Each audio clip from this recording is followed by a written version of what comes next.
Російські війська не припиняють обстрілювати із артилерії багатостраждальне місто Бахмут, не втрачаючи надії взяти його. Точніше, те, що від нього залишилося. Напередодні від ворожого вогню тут загинули 2 місцевих.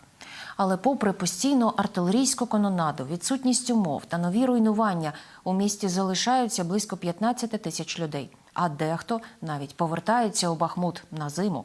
З такими відчайдухами випадково зустрілася наша знімальна група. Ольга Калиновська розповість далі.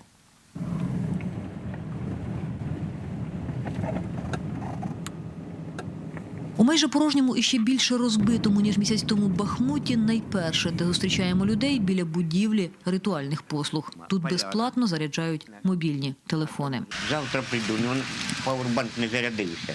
Довго треба розряджений, а телефон підзарядив, так що спасибо. 75-річний Віктор телефон зарядив, щоб зідзвонюватися з донькою, яка живе неподалік. Дізнаватися, чи всі живі після чергових обстрілів. У Бахмуті щодня нові руїни.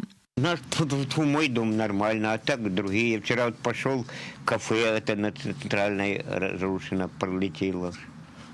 Так вот, бачите, что окна это самое везде разбиты. Так что где взрывной волной, где разрушает, где прямо в окно, вот и больницу, что там он, и так, и дома. Страшно? Кошмар. Я вже не переживаю, мені не страшно. Як це так? А що страшно, що не страшно? Чого я буду це саме себе нагнітати? Ближче до центру людей більшає, як і руйнувань. Хоча руїни тут усюди. Ось кав'ярня, про яку згадував Віктор. Сюди прилетіло нещодавно. Центральну площу прибирають комунальники. Щоправда, побачивши знімальну групу, дружньо покидають її, залишивши сміття.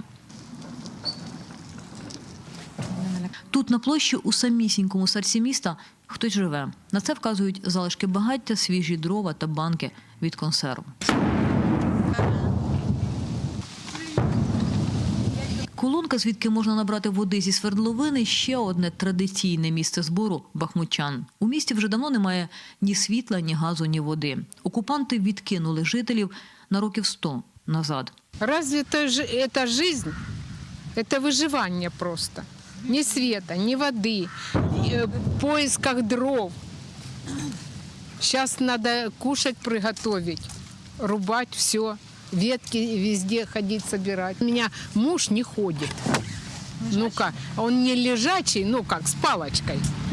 Он воды не принесет, ничего. Все мне самой надо. Але найбільше Віру турбує не відсутність води чи щоденний пошук дров, а те, як із важкою ношею в руках і на плечах перейти зруйнований міст. Їй потрібно в Бахмутку, частину міста по той бік одноіменної річки. А потрапити туди можна лише через нестійку переправу. У Тетяни речей у рази більше, а крім них ще й Груня. Молодий, наляканий обстрілами пес, який вирвався і втік від жінки. Їй теж потрібно у Бахмутку, на саму гору. Там вона живе. Операція евакуації несподівана і вимушена. У нас шок. Жінка повернулася з Запоріжжя в Бахмут, ще й стару його частину. Ми зараз намагаємося їй допомогти дотягнути речі і чотирилапого друга додому.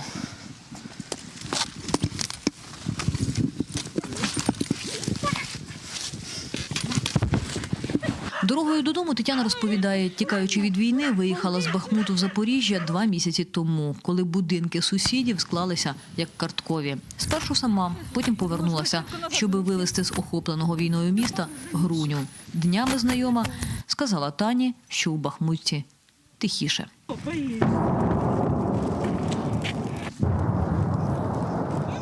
Під свист потужних снарядів над головою тягнемо речі Тетяни нагору. Хвилини здаються годинами.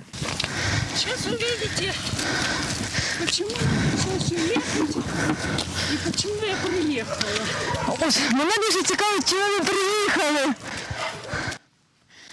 Маленький перепочинок, якщо чесно, я серйозно втомилася. Обидві сумки важать кілограм 20, а може і більше.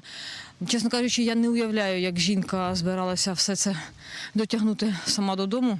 Ну і ще й плюс Груня. Ось так.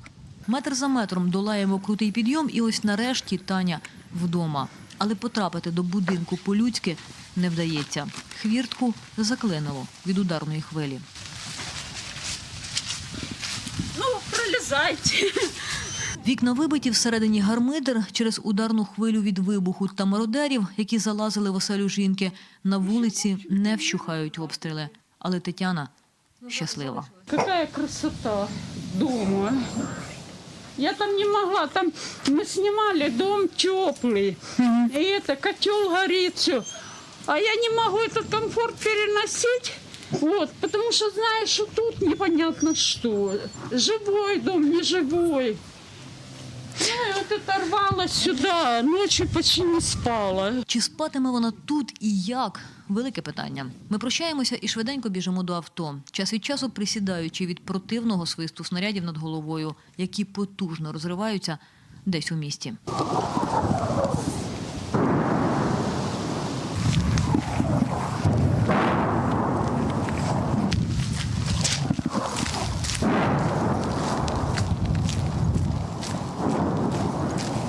Тихіше у Бахмуті не стало, бо російська армія не відмовилася від бажання захопити його. Не місто – руїни, на які окупанти перетворюють кожен населений пункт, який не здається. А здаватися не планують ані містяни, які попри війну повертаються додому, ані армія, яка над зусиллями захищає розбите місто.